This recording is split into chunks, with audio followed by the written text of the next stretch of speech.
Il coronavirus cambia anche la commemorazione dei defunti e chissà che ne sarà del Natale. Il 10 novembre si insedia il nuovo Consiglio Comunale di Agrigento, sarà una partenza coi botti con il sindaco perdente seduto in aula a capitanare la curva d'opposizione all'elezione a Presidente del Consiglio. Essere un'isola ai suoi costi, studio della Regione Sicilia su quella che viene definita una tassa occulta. I Lions oggi raccolgono generi alimentari nei supermercati da destinare ai poveri.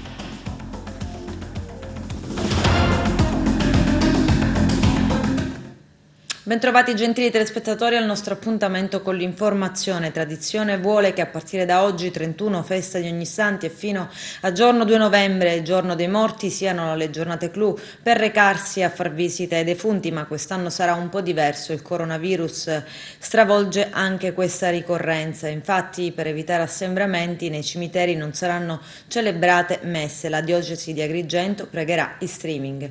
Il nostro direttore Arturo Cantella. Cimiteri chiusi oggi in città per via dell'ordinanza sindacale al fine di contrastare la diffusione del Covid-19 ed evitare assembramenti di persone che potrebbero provocare un aumento della pandemia. Ma c'è chi lo stesso si è recato a Bonamorone nella speranza di trovarlo aperto. Il cimitero è chiuso, ho visto. Lei era venuta così? No, io ora sono venuta, non arrivata. Pensava che era Pensavo, certo. E invece per via del Covid. E invece è stato chiuso, dal 31 al 2 mi pare. Sì. E vabbè, no. Ok. Ci atteniamo alle regole, sì, è importante in questo momento. La decisione di chiudere i cimiteri non è stata unanime negli altri centri provinciali, che invece in parte sono rimasti aperti, come ad esempio Porto Empedocle. Ma notizia di ora è che il sindaco di Castrofilippo, Franco Badalamenti, ha provveduto anche alla chiusura del Camposanto nei giorni di 1 e 2 novembre, poiché in un primo momento pensava di lasciarli aperti per via dei casi che si sono verificati nel paese, che ha visto 4 contagiati e coinvolta anche una bambina.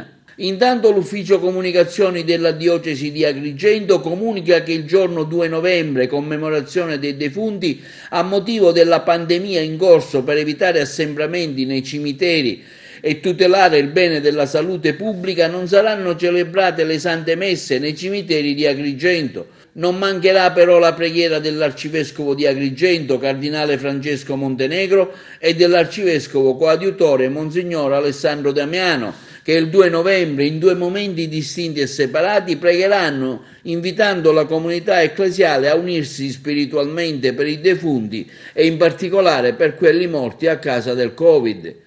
I pastori della Chiesa agrigentina li affideranno alla misericordia di Dio, esprimendo anche in questo modo la vicinanza della Chiesa a quanti sono nel pianto e nel dolore e a quanti sono impegnati in prima linea nel contrasto al virus.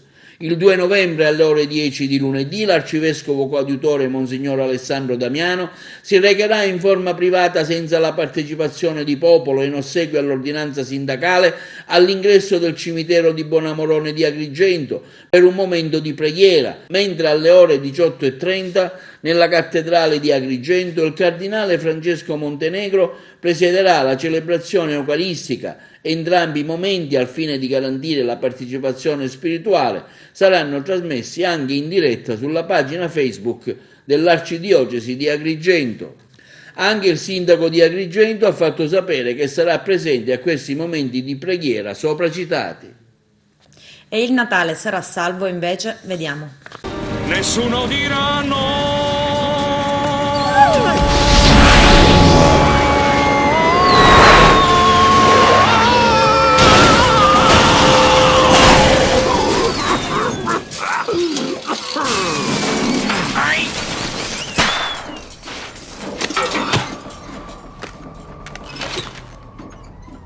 L'airbag è un po' lento, ma i collaudi si fanno per questo. Sei indeciso. Non ci sarà un nuovo lockdown, ci sarà un nuovo lockdown morbido. Chiudiamo subito per salvare forse il Natale.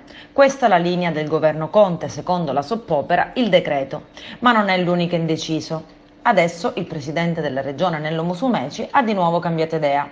Mi auguro che un lockdown nelle prossime settimane possa consentire una riapertura a Natale, dice il governatore, che appena martedì aveva ventilato all'ARS l'ipotesi di voler chiedere una deroga alla chiusura dei ristoranti alle 18, posticipandola alle 23. Per farlo ha, nella notte fra mercoledì e giovedì, fatto approvare alla Giunta un disegno di legge che, se varato anche all'ARS, gli consentirebbe di farlo. Tu odi il Natale, vuoi arraffarlo? Salvare il Natale è un finale banale, troppo commerciale. Adesso invece la marcia è opposta, così adesso Musumeci ha di nuovo cambiato idea. L'idea del presidente è di nuovo chiusurista. Andiamo verso la chiusura totale, osserva il governatore. È inutile essere ipocriti ed è inutile fingere di non capirlo. Tutti vorremmo scongiurare questa ipotesi, ma tutti sappiamo che appare sempre più ineluttabile. Ieri nell'isola si sono registrati 789 nuovi casi. Il totale dei pazienti attualmente positivi è a quota 12.745, quasi il doppio di tutti i casi registrati dall'inizio della pandemia al 30 settembre. Probabilmente abita lassù per evitare di pagare le tasse. Buon Natale! Porco spino!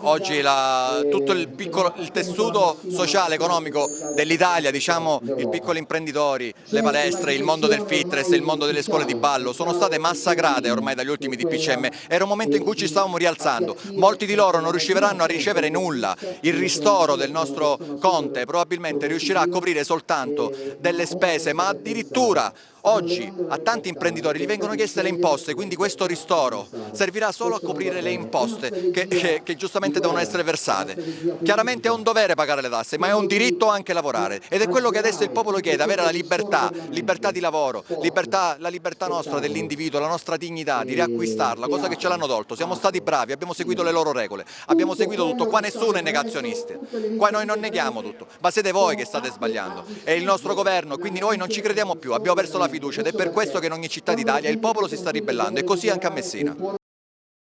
Intanto che esistiamo tutti, categoria più importante e meno importante, essenziale o non essenziale come dicono loro, non sei tu a decidere cosa è essenziale per me nella mia vita, perché comunque a prescindere che tu venga o no a teatro, se è il caso parlo di questo perché è il mio mondo, io magari ci vivo per quello, io magari lo gestisco, magari sono un coreografo, quindi se tu mi chiudi la scuola di danza non so come mangiare, quindi nessuno può decidere cosa è essenziale in questa vita né tantomeno ecco, chi dovrebbe tutelarci. Soprattutto la cultura, ricordiamo, non è una cosa di secondo piano, esatto. Ha la sua importanza. Sì, io dico, quello che dirò anche a breve è questo, che non è solo la fame da cibo quella che serve nella vita, la fame di cultura è una cosa importante, anche andare a teatro, lo stare insieme, fare spettacolo è un modo per condividere le idee, se tu ci togli questo, ci togli il sogno, la magia, tutto quello che vuoi, ci rimangono quei numerini, quei morti, quelle curve che salgono, che scendono, quindi è giusto lottare perché non c'è niente di male a non vederci chiaro, non bisogna sentirsi in colpa, dico io, se si mette in dubbio qualcosa, non manco di rispetto a chi ha perso la vita per questa situazione, ma semplicemente voglio vederci chiaro, voglio vedere il perché è accaduto tutto questo. Il segreto di battaglia è solo una, la dignità, il lavoro e l'indipendenza, perché vivere così non ha più senso. Non capisco questi orari, dico, ho un lockdown a questo punto, vero, però prima mi devi dare i soldi, perché non sarà come la prima volta. Una volta ti puoi salvare, la seconda volta sarà difficile, anche perché tipo, i nostri dipendenti, i nostri padroni di casa, chi ci parla? Io. Chiediamo la parità di diritto perché è un'ingiustizia aver chiuso soltanto lo sport e la ristorazione, dopo averci anche costretto diciamo, a rispettare delle regole che abbiamo fatto con molto piacere perché sappiamo l'emergenza, quindi abbiamo rispettato le regole, abbiamo speso soldi per attrezzare le palestre come ci hanno chiesto di fare e dopo che abbiamo fatto tutto ci hanno chiuso, anche l'ultimo ultimatum che ci ha dato signor Conte, che per me è stata una minaccia. L'ultima settimana vi diamo di tempo per regolarizzarvi. Ci hanno mandato in asse e hanno trovato le palestre che hanno visitato tutte in regola e nonostante tutto ci ha chiuso. La CNA Agrigento chiede un tavolo anticrisi al sindaco di Agrigento Franco Miccichè. Il servizio del nostro direttore Arturo Cantella. Istituire subito un tavolo permanente di lavoro per individuare una linea di azione condivisa che possa elaborare idonee iniziative ed efficaci soluzioni finalizzate a mitigare gli effetti devastanti a carico delle attività produttive colpite dalle misure restrittive imposte per contenere il contagio in questa seconda ondata della pandemia. La CNA di Agrigento invita la nuova amministrazione di Palazzo dei Giganti ad avviare un proficuo percorso di collaborazione con le organizzazioni di categoria. Il sindaco Miccichè per la CNA si faccia interprete di questa nostra richiesta, dettata dalla necessità di promuovere a livello territoriale una serie di interventi di competenza comunale che abbiano lo spirito e l'obiettivo di sostenere gli operatori economici della nostra città, in particolare quelli interessati dalle attuali disposizioni governative con cui viene limitata l'apertura delle attività. Fermo restando che la salvaguardia della salute è prioritaria, non va però presa sotto gamba la salvaguardia dell'economia. Un nuovo duro colpo è stato infatti inferto agli artigiani, ai commercianti, agli operatori del turismo e dei servizi, molti dei quali, in assenza di concreti e immediati aiuti, rischiano la chiusura definitiva. Un pericolo per la CNA che va assolutamente scongiurato. Non possiamo permetterci che lacunose e discutibili scelte di governi nazionali e regionali contenute nel recente DPCM, ordinanze, disegni di legge e decreti legge finiscono per condannare a morte una già fragile e sofferente tessuto produttivo. Gli scontri istituzionali a cui stiamo assistendo sull'asse Palermo-Roma non giovano alla causa. Il governo Musumeci, chiede la CNA, proceda a erogare in termini esclusivi l'annunciato fondo perduto e lo faccia con sollecitudine e con modalità diverse dal fallito ed incomprensibile Click Day. Chiediamo pertanto al sindaco Miccichè di aprire con profitto la stagione del dialogo e del confronto anche con le associazioni datoriali del territorio maggiormente rappresentative. La CNA è pronta a offrire il proprio costruttivo contributo durante gli incontri legati al tavolo anticrisi, qualora verrà responsabilmente attuato, con il coinvolgimento dell'assessore al bilancio Trupia, dell'assessore allo sviluppo economico Picarella, alla salute pubblica Vaccaro, in modo da imbastire un ragionamento costante, complessivo e organico rispetto alle gravi emergenze.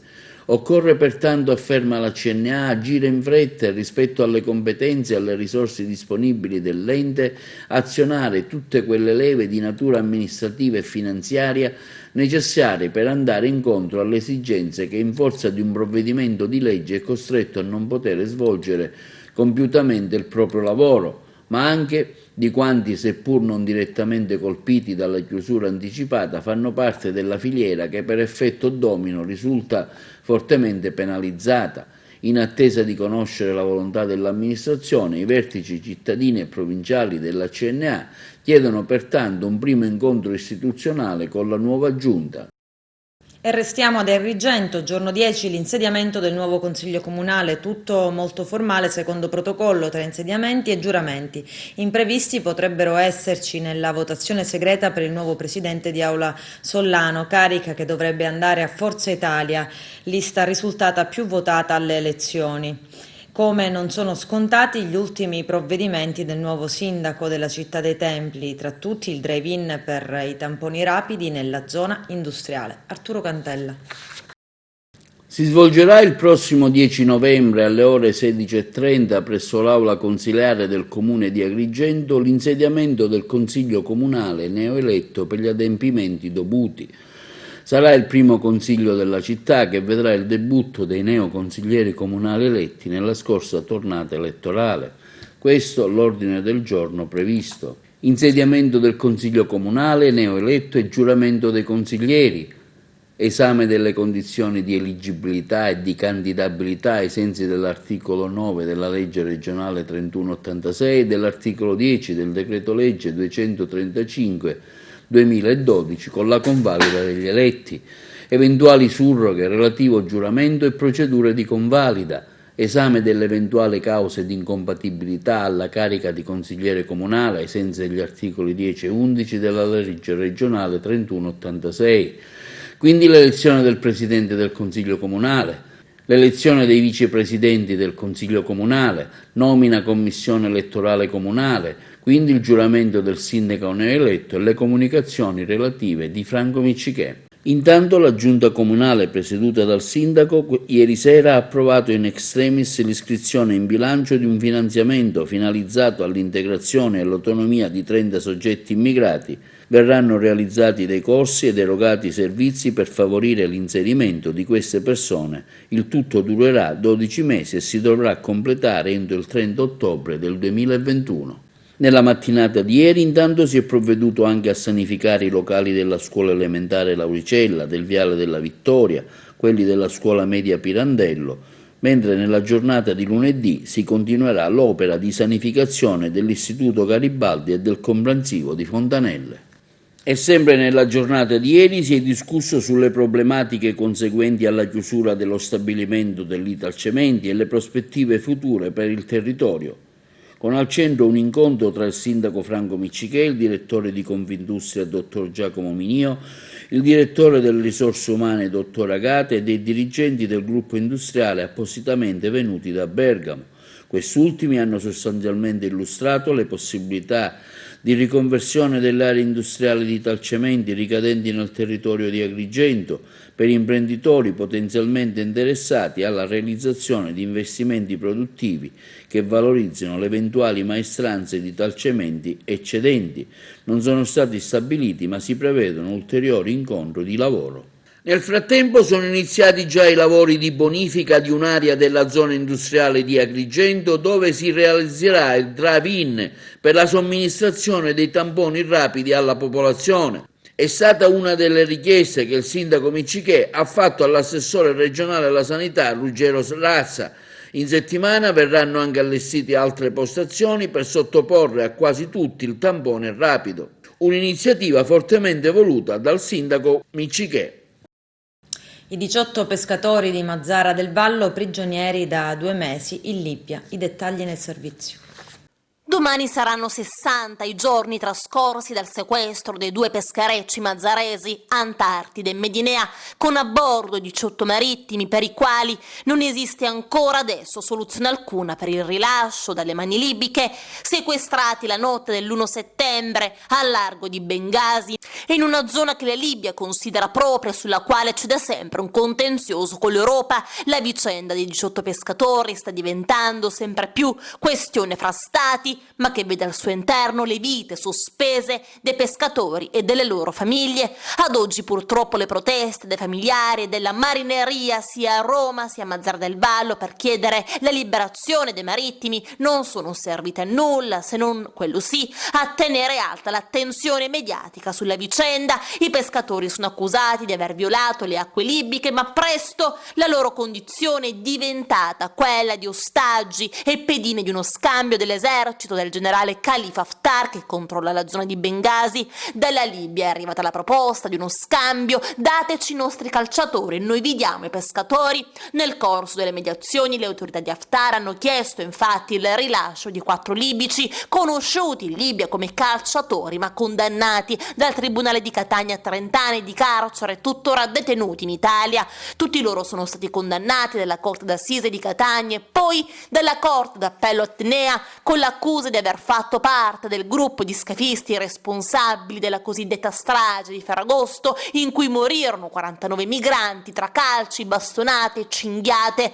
Nel corso del processo la loro vicenda è stata monitorata dall'ambasciata libica in Italia, partecipando anche ad alcune udienze al tribunale di Catania. L'ipotesi nell'immediato non venne però confermata dalla Farnesina, ma nei giorni seguenti il ministro degli esteri Luigi Di Maio, rispondendo sull'argomento, disse: non accettiamo temiamo ricatti sui nostri connazionali. Oltre ad aver violato le acque internazionali, c'è anche un'altra accusa nei confronti dei pescatori mazzaresi, quella di traffico di droga. Nel corso dell'unica telefonata concessa dai libici, il comandante Pietro Marrone ha informato l'armatore e i suoi familiari che tra le accuse contestate dalle autorità di Haftar c'è anche il traffico di stupefacenti. Hanno trovato droga a bordo, ci accusano di questo, ha detto Marrone. Nella stessa conversazione l'armatore, Marrone rispondeva: è chiaro che vogliono alzare l'asticella.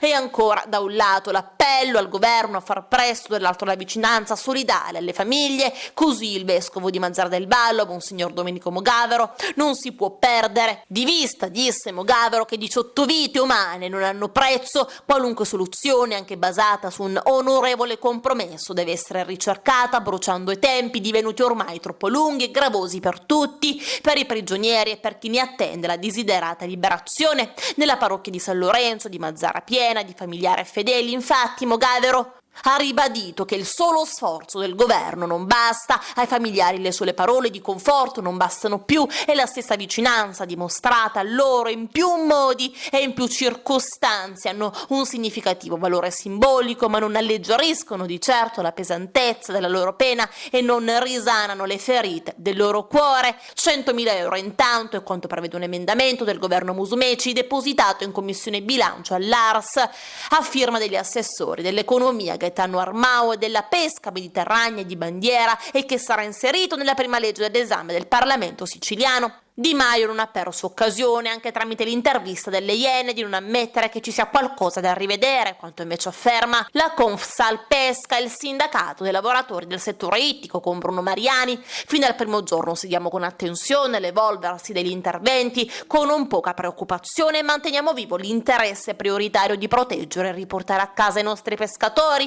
Abbiamo a cuore le sorti dei nostri connazionali insieme a quelle delle loro famiglie. Anche per questo motivo siamo contenti di aver appreso dal presidente della regione siciliana un riscontro a quello che avevamo proposto, ovvero un sussidio temporaneo che aiutasse quelle famiglie monoreddito con gravi difficoltà economiche che dopo il sequestro dei loro carri non hanno più tratto profitto dalle uscite dei pescherecci.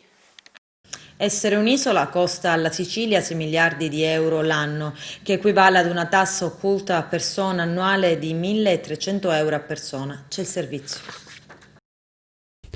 A causa della condizione di insularità, negli ultimi 20 anni ogni singolo residente in Sicilia, neonati compresi, avrebbe pagato una sorta di tassa occulta, quantificabile annualmente in 1.308 euro. Un costo che si traduce ogni 12 mesi in circa 6 miliardi e 540 milioni di euro, pari al 7,4% del prodotto interno lordo regionale. Tenendo invece in considerazione i costi dei trasporti e le conseguenze sugli operatori economici e i vari settori di attività, la stima dell'impatto della riduzione dei prezzi sul PIL risulterebbe pari al 6,8%. Il risultato è che l'isola è gravata di una penalità quantificabile in 6 miliardi di euro all'anno. A rivelarlo è uno studio sulla stima dei costi dell'insularità per la Sicilia condotto dal governo regionale attraverso il nucleo di valutazione e verifica degli investimenti pubblici della regione siciliana e il servizio statistica e analisi economica dell'assessorato all'economia con il supporto dell'istituto di ricerca Prometeia. Lo studio è stato illustrato nel corso di una conferenza stampa dal vicepresidente della regione e assessore all'economia Gaetano Armao. Siamo usciti dal generico che la Sicilia sia un'isola non lo può disconoscere nessuno, che ha dominato fino al rapporto con lo Stato centrale dicendo ma siamo pure un'isola, abbiamo dei costi ulteriori, ci dovete compensare di questi costi perché sono un costo occulto per ogni cittadino.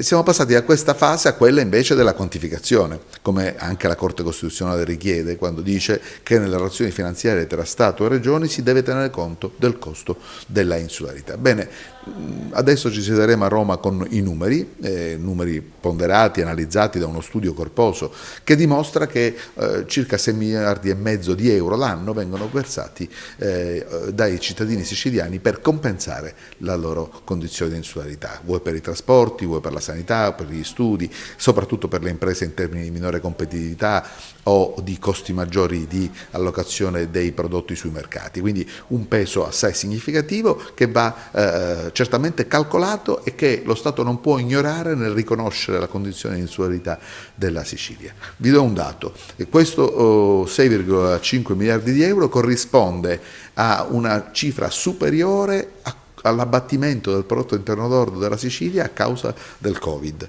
Quindi pensate, è come se ogni anno avessimo avuto una pandemia Covid e i suoi effetti economici sull'economia siciliana negli ultimi 20 anni. Lo Stato non può non compensare tutto questo, non può non riconoscere tutto questo. Oggi il governo Musumeci potrà farlo al tavolo del governo nazionale con dati concreti, puntuali e scientificamente provati. Strade, ferrovie e porti aspettano da 4 mesi un tavolo di confronto con Roma e il ministro delle infrastrutture e dei trasporti Paola De Micheli. Vediamo.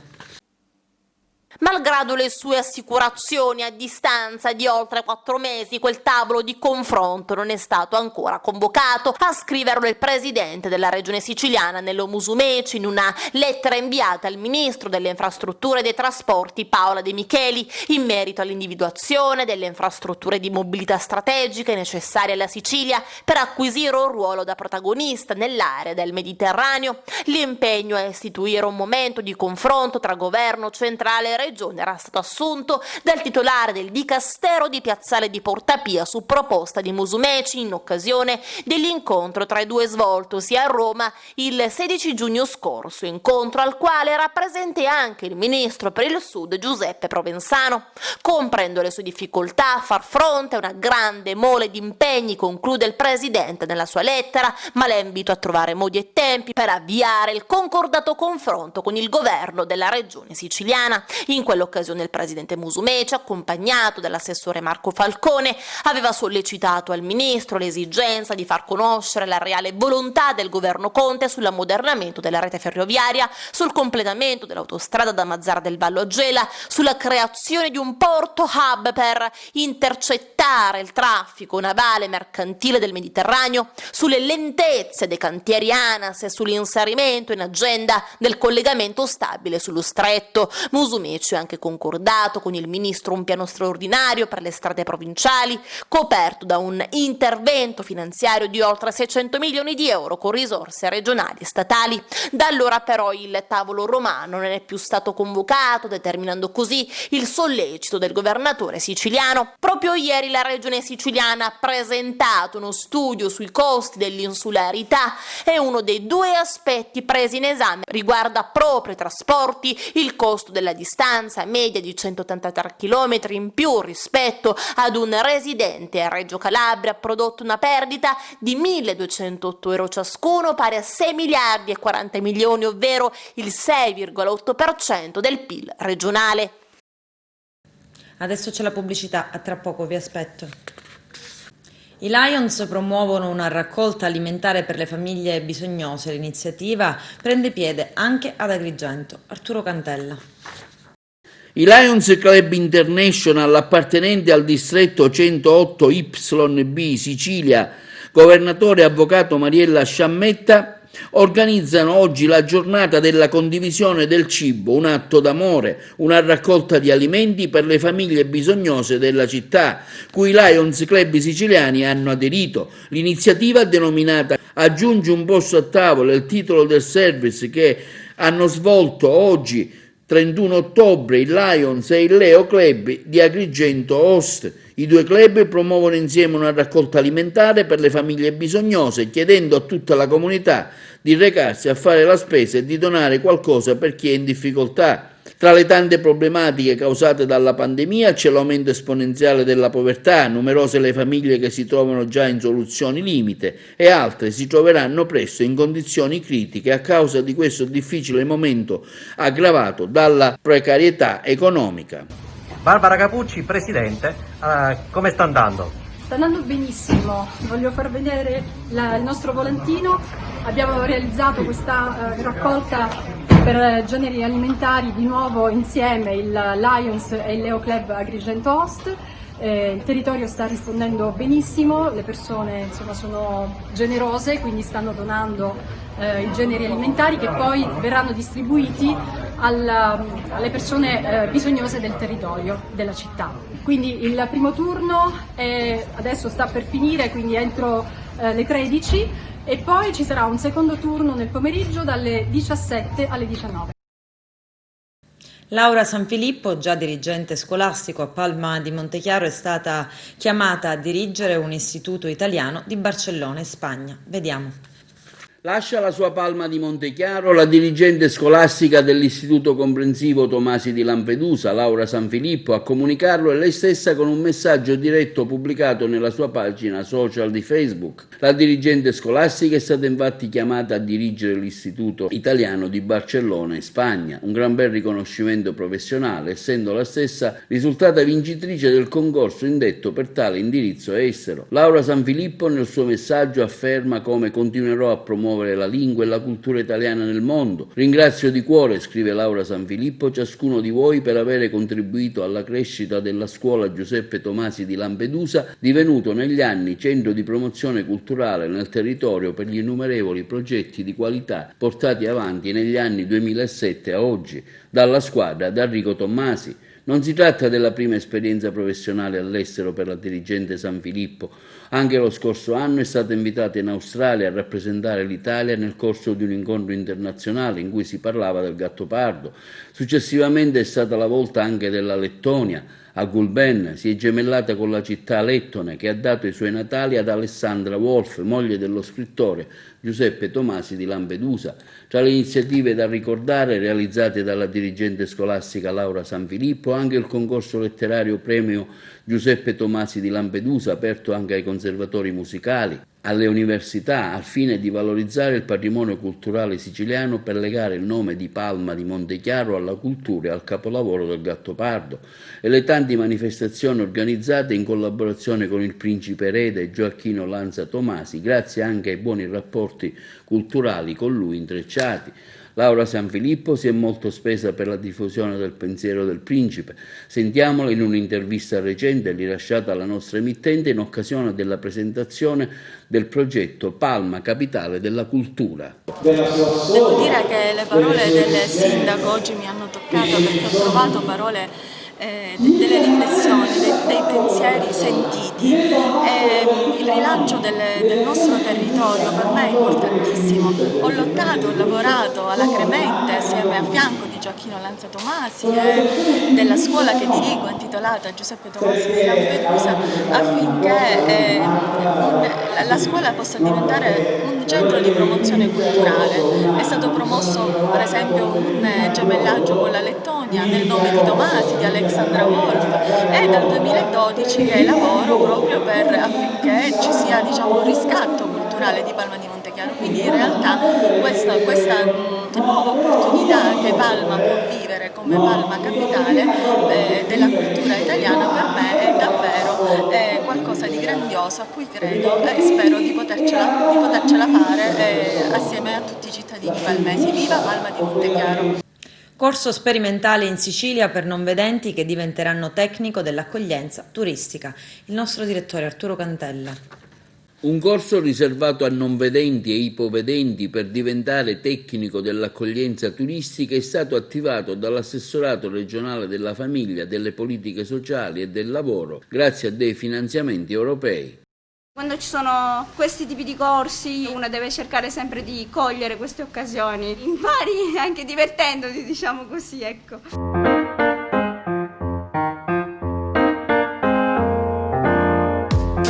Io sono non vedente totale, forse non lo so se sono l'unica qui dentro. Per quanto io la vivo, diciamo, bene, non è semplice a volte integrarsi, soprattutto nel mondo lavorativo credo sia ancora più difficoltoso.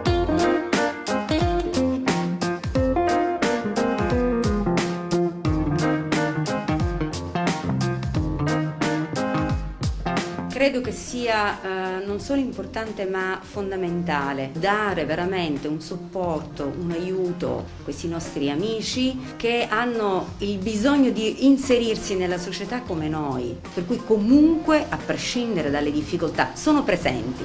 vengono, sono puntuali e interessati al corso, cioè loro sono, voglio dire, adatti per poter dare delle informazioni.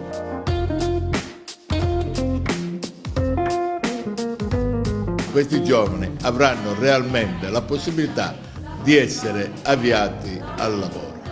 Speriamo che l'esperimento sia positivo e che possiamo così trovare una nuova strada di occupazione per i nostri ragazzi. Il Fondo Sociale Europeo si inserisce perché è il fondo attraverso il cui vengono erogati, i finanziamenti. Il tendere la mano significa fondamentalmente offrire un'opportunità, semplificare un po' un percorso, sciogliere un nodo. Spesso avere un supporto, un riferimento rappresenta una luce in fondo al tunnel.